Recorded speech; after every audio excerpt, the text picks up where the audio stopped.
Sumatera Selatan menjadi salah satu sentra produksi telur ayam ras di Indonesia. Produksi yang melampaui kebutuhan masyarakat membuat Sumsel mampu memasok telur ke sejumlah provinsi di tanah air.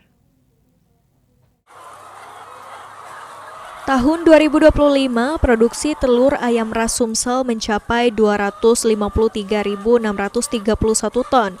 Sementara pada tahun 2026 ditargetkan meningkat menjadi 274.013 ton.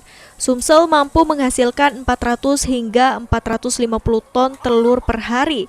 Sementara kebutuhan konsumsi masyarakat di Sumsel hanya berkisar 188 ton per hari.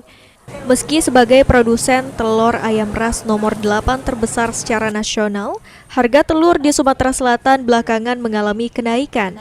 Menurut Kepala Dinas Ketahanan Pangan dan Peternakan Sumatera Selatan, Ruzwan Effendi, kondisi tersebut dipengaruhi oleh meningkatnya permintaan pasar.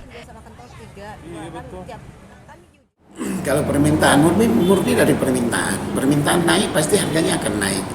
Permintaan ini harga dan kondisi sekarang secara nasional kita sebenarnya sudah surplus. Selain memenuhi kebutuhan di Sumsel, produksi telur juga dikirim ke berbagai daerah lain. Setiap bulan sekitar 3.000 hingga 4.000 ton telur dipasok ke daerah Banten, DKI Jakarta, Bangka Belitung, dan Jawa Barat.